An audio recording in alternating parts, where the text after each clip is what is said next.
අම්මා කිව්වොත් බුදු වෙන්නත් පුළුවන්. බැරිද? අම්මලාගේ වචනවලට එච්චර පණ තියෙනවා. එහෙනම් මතක තියාගන්න ඕනේ.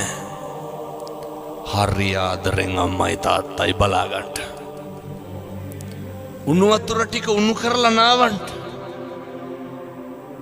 මෙහෙම කියනකොට සමහර දරුවෝ කියනවා අපේ අම්මටයි තාත්තටයි තාම පුළුවන් කියලා. කියන්නේ නැද්ද? මරුණාම මල කඳම් බදාගෙන අඬල වැඩක් තියෙනවා. මම දැකලා තියෙන මිනි වලට බල්බ් බැල් දාලා තියෙනවා. දැකලා නැද්ද? මොකටද? ෆෑන් දෙක ගන්න දාලා තියෙනවා. දාඩි දානවද? ඔය මරිච්ච ගමන් නෙස්කැපේ දෙන්න එන මිනිස්සුන්ට හොඳේ. ජීවත් වෙලා ඉන්නකොට කහටවත් නැහැ. එහෙනම් මතක තියාගන්න. ඔය මරුණාම මිනිහේ පවුඩර් ගාලා තේරුමක් නැහැ. ඉන්නකොට ගන්න. බුදුහාමුදුරුවෝ කියනවා වතුර ටික උණු කරලා නාවන්ටලු. සුවඳ තෙල් ගල්වන්නලු කාගේද? අම්මගේ තාත්තගේ. සම්බාහනය කරන්නලු.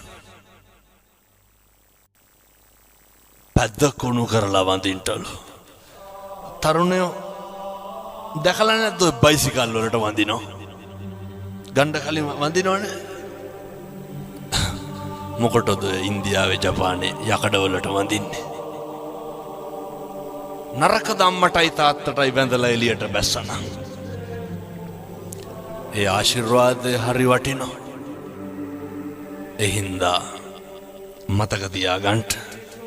ගෙවල් දොරවල් වල ඉන්නකොට අම්මට තාත්තට හොඳට සලකන්න.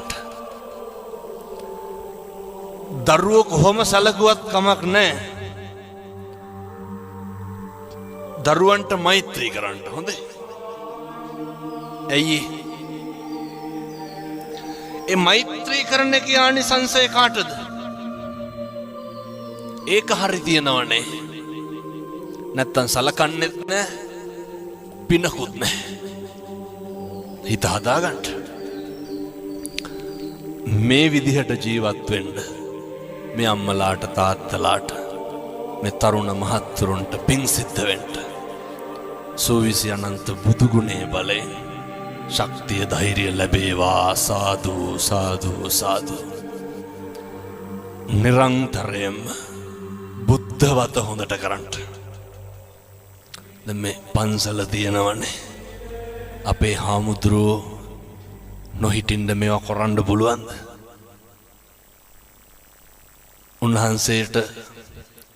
උන්වහන්සේ මේ පන්සලට කරන ටික ගෙදරට කෙරුවා නම් එහෙම කොච්චර දෙයක් කරන්න පුළුවන්ද? කවදාවත් කටක් කරලා සිවුරක් දරාගෙන ඉන්න කෙනෙකුට වචනයක් නම් කියන්න එපා.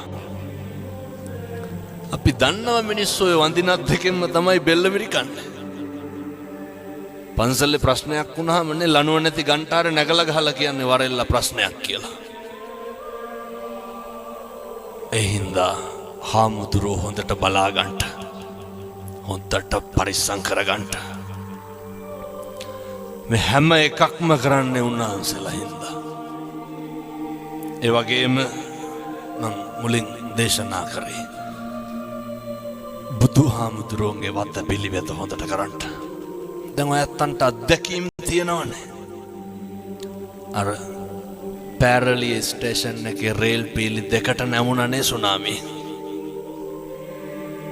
ගාල්ලි බුදු පිළිම කී දෙනෙක් එල්ලිලා හිටියද? තින්ත පතුරක් ගැලවුණා. අපේ බුදුහාමුදුරුවෝ අරනායක සාමසර කන්ද නායකයා මතකත් ඇති 2016 මාවනැල්ලේ පවුල් 350ක් විතර එක පස් කන්දට යට වුණා.